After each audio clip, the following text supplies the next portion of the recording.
नमस्कार. बघा, प्रश्न group C, MPSC combine group C 2021ला प्रश्न काय आला होता, तर भगवद्गीतेचे इंग्रजी भाषांतर कोणी केले? भगवद्गीतेचे इंग्रजी भाषांतर कोणी केले असा प्रश्न आला होता कंबाईन ग्रुप सी 2021ला. तर याचं योग्य आन्सर आहे चार्ल्स विल्किन्सन. काय? चार्ल्स विल्किन्सन यांनी भगवद्गीतेचे इंग्रजी भाषांतर केले. आणि गीतेला प्रस्तावना कोणी दिली होती, तर गीतेला प्रस्तावना दिली होती वॉरन हेस्टिंग, जे पहिले गव्हर्नर जनरल होते का भारताचे, त्यांनी प्रस्तावना दिली होती, वॉरन हेस्टिंग.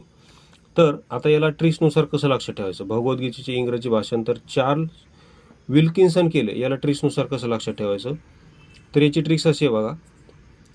विकी कौशल म्हणायचं आपण. विल्किन्सनला काय म्हणायचं? विकी कौशल.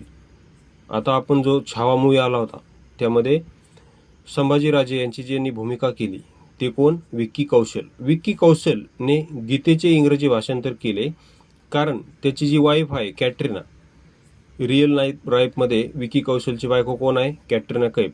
तर कॅटरीना कैफला ही जी भगवद्गीता आहे का ती मराठीमध्ये वाचता येत नव्हती, कारण तिला मराठी समजत नाही.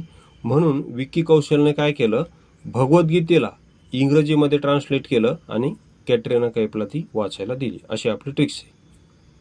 म्हणजे इंग्रजीमध्ये भाषांतर कशासाठी केलं त्यानं, कारण त्याची बायको कॅटरीनाला भगवद्गीता वाचायची होती आणि तिला मराठीत वाचता येत नव्हती.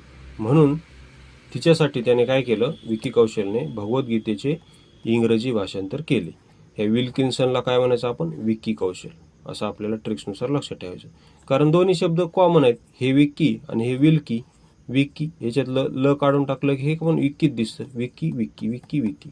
बस, आपल्याला काहीच घेणं देणं नाही, फक्त आपल्याला लक्षात राहिलं पाहिजे आणि पेपरमध्ये आपल्याला तो 1 मार्क पडला पाहिजे. बस, आपल्याला बाकी काही घेणं देणं नाही. फक्त तिथं परीक्षेत खटकन आपल्याला ट्रिक्स आठवली पाहिजे, याची संबंध आहे आपल्याला. बाकी आपल्याला काही घेणं देणं नाही. ओके. व्हिडिओ पाहिल्याबद्दल धन्यवाद. आणि अशा आणखी ट्रिक्स पाहिजे असेल तुम्हाला तर आपले MPSC ट्रिक्स हे टेलिग्राम चॅनल आहे, ते जॉईन करा. धन्यवाद.